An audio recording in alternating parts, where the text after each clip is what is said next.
دوستو، حضرت عمر فاروق وہ شخصیت تھی جن کے لیے اللہ کے رسول نے کہا کہ اگر ہمارے بعد کوئی نبی ہوتا تو وہ عمر ہوتا۔ انہوں نے انصاف کی ایسی مثال قائم کی ہے جس کی پوری دنیا مثال دیتی ہے۔ وہ اکلوتے ایک ایسے خلیفہ تھے کہ جو رات کے اندھیرے میں اپنی جنتا کی خبر جاننے کے لیے مدینے کی گلیوں میں گشت لگاتے تھے۔ دوستو، آج ہم حضرت عمر فاروق رضی اللہ تعالیٰ عنہ اور ایک دودھ بیچنے والی لڑکی کے بارے میں جانیں گے۔ امیر المومنین حضرت عمر بن خطاب رضی اللہ تعالیٰ عنہ اپنے خلافت کے دنوں میں مسجد کی صحن میں بیٹھ جاتے تھے اور لوگوں کی ضرورتوں اور شکایتوں کو سنتے تھے۔ سفر میں ہوتے تو راستے میں چلتے لوگوں سے حال چال معلوم کر لیتے۔ رات کو مدینہ منورہ کی گلیوں کوچوں اور بازاروں میں گشت لگا کر وہاں کے رہنے والوں کی خبر اور حال چال معلوم کیا کرتے تھے۔ دوستو، ہم آپ کو سنانے جا رہے ہیں حضرت عمر فاروق اور نوجوان لڑکی کا واقعہ۔ پیارے دوستو، ایک رات کا ذکر ہے۔ حضرت عمر فاروق معمول کے مطابق حضرت ابن عباس رضی اللہ تعالیٰ عنہ کو ساتھ لے کر مدینہ منورہ کی گلیوں کو گشت لگا رہے تھے۔ رات کافی ہو چکی تھی، مکانوں اور خیموں کی روشنی بند ہو چکی تھی۔ مدینہ منورہ کے لوگ گہری نیند میں سو رہے تھے، مگر ایک پھٹے پرانے خیمے میں ابھی تک چراغ جل رہا تھا اور دو عورتوں کی باتیں کرنے کی آواز آ رہی تھی۔ عورتوں میں ایک ماں تھی اور دوسری اس کی بیٹی۔ ماں بیٹی سے کہہ رہی تھی، دودھ بیچ کر جو پیسے تو لاتی ہے وہ اتنے کم ہوتے ہیں کہ بڑی مشکل سے گھر چلتا ہے۔ میں جب تیری عمر کی تھی تو دودھ میں پانی ملایا کرتی تھی اور بڑے آرام سے گزر بسر ہوتا تھا۔ بیٹی میری بات مان اور صبح سے دودھ میں پانی ملانا شروع کر دے، 4 پیسے زیادہ آئیں گے تو گھر کی حالت سدھر جائے گی۔ بیٹی ماں کو ٹوکتے ہوئے کہتی ہے، ماں توبہ کرو، کیسی باتیں کرتی ہو آپ؟ ماں کو سمجھاتے ہوئے کہنے لگی، ماں جب تم دودھ میں پانی کی ملاوٹ کرتی تھی تب اس وقت تم مسلمان نہیں تھی۔ الحمدللہ اب ہم مسلمان ہیں، ہم دودھ میں پانی نہیں ملا سکتے۔ ماں بولی، آخر اس میں حرج ہی کیا ہے؟ دودھ میں پانی ملانے سے اسلام میں کون سی آنچ آ جائے گی؟ بیٹی ذرا سخت لہجے میں بولی، اماں تمہیں کیا ہو گیا ہے؟ کیا تم بھول گئی ہو ہمارے خلیفہ حضرت عمر ابن خطاب رضی اللہ تعالیٰ عنہ کی ہدایت کے مطابق دودھ میں پانی بالکل نہیں ملانا چاہیے؟ بیٹی کیا خلیفہ نہیں جانتے کہ ہم جیسے غریب اگر دودھ میں پانی ملا کر نہیں بیچیں گے تو 2 وقت کی روٹی کیسے حاصل کریں گے؟ بیٹی نے اپنا فیصلہ سناتے ہوئے کہا، اے میری اماں، اس طرح حاصل کی ہوئی روٹی حلال رزق نہیں ہے۔ میں مسلمان ہوں اور کوئی ایسا کام نہیں کروں گی جو خلیفہ کی ہدایت کے خلاف ہو اور اسلامی تعلیمات کے خلاف ہو۔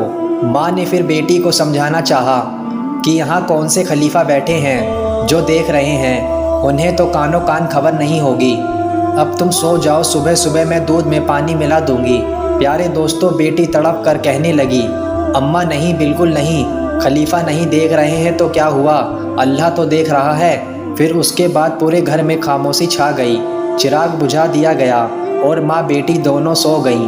دوسرے دن صبح ہوتے ہی امیر المومنین حضرت عمر ابن خطاب رضی اللہ تعالیٰ عنہ نے اس لڑکی کے گھر ایک شخص کو دودھ خریدنے کے لیے بھیجا۔ جب وہ شخص دودھ لے کر آیا تو اپنے دودھ کی تحقیق کیا تو دودھ بالکل صحیح تھا، اس میں پانی کی ملاوٹ بالکل نہیں تھی۔ حضرت عمر ابن خطاب رضی اللہ تعالیٰ عنہ اپنے رات کے ساتھی حضرت ابن عباس رضی اللہ تعالیٰ عنہ سے پوچھا کہ اس نیک کردار اور اللہ سے ڈرنے والی لڑکی کے لیے کیا انعام ہونا چاہیے؟ حضرت ابن عباس رضی اللہ تعالیٰ عنہ نے رائے دی، کم سے کم 1000 درہم انعام میں دینا چاہیے۔ حضرت ابن خطاب رضی اللہ تعالیٰ عنہ نے حضرت ابن عباس رضی اللہ تعالیٰ عنہ کے مطابق بات کہتے ہوئے فرمایا، ایسی نیک اور پاک سیرت لڑکی کی ایمانداری کے سکوں میں نہیں تولا جا سکتا۔ میں اس لڑکی کو ایسا انعام دینا چاہتا ہوں جو اس کے شان کے مطابق ہو، یعنی اس لڑکی کو وہ انعام دوں گا جس کی وہ حقدار ہے۔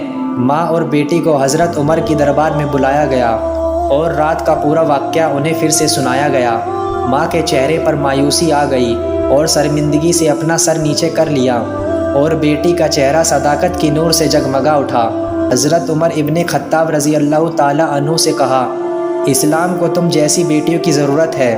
پھر حضرت عمر نے کہا، مسلمانوں کا خلیفہ ہونے کی حیثیت سے میری خواہش ہے کہ میں تمہیں اپنی بیٹی بنا لوں۔ حضرت عمر رضی اللہ تعالیٰ عنہ کے 2 بڑے بیٹے حضرت عبداللہ اور حضرت عبد الرحمن کی شادی ہو چکی تھی، مگر آپ کے تیسرے بیٹے حضرت عاصم کی شادی نہیں ہوئی تھی۔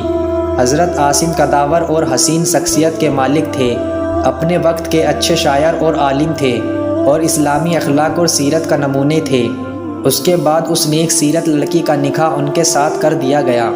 خلفائے راشدین حضرت صدیق اکبر رضی اللہ تعالیٰ عنہ اور حضرت عمر رضی اللہ تعالیٰ عنہ، حضرت عثمان غنی رضی اللہ تعالیٰ عنہ، حضرت علی رضی اللہ تعالیٰ عنہ کے بعد اگر کوئی خلیفہ منصب کا حقدار ہوا تو وہ حضرت عمر بن عبدالعزیز تھے، اور یہ اسی نیک سیرت دودھ میں پانی نہ ملانے والی لڑکی کے نواسے تھے، اور اسلام کو ایسے لوگوں پر ہمیشہ رزق آتا ہے۔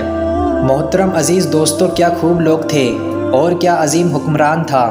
آج کل ہم شکایت کرتے ہیں کہ ہمارے اوپر جو حکمران مسلط ہے وہ ہم پر ظلم کرتی ہے۔ حقیقت یہ ہے کہ جیسے حکمران ویسے ہی عوام ہے، یہ جیسی عوام ویسا حکمران، ان پر مسلط کر دیا جاتا ہے۔ اگر ہم بدلاؤ چاہتے ہیں اور سچ میں بدلاؤ چاہتے ہیں تو سب سے پہلے اپنے آپ کو بدلنا، اپنی خواہشات کو مارنا ہوگا، اسلام کے راستے پر اپنی زندگی کو گزارنا ہوگا۔ حضرت محمد مصطفیٰ صلی اللہ علیہ وسلم، خلفائے راشدین اور صحابہ اکرام رضی اللہ تعالیٰ عنہ کے بتائے ہوئے راستے پر چلنا ہوگا، تب جا کر ہماری زندگیاں اور ہمارے حالات تبدیل ہوں گے۔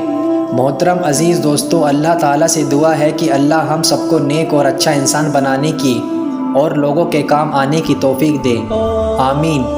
میں امید کرتا ہوں واقعہ آپ دوستوں کو پسند آیا ہوگا۔ آپ لوگوں سے گزارش ہے کہ اس واقعے کو آپ لوگوں تک شیئر کریں اور اپنی رائے نیچے کمنٹ میں ضرور لکھیں۔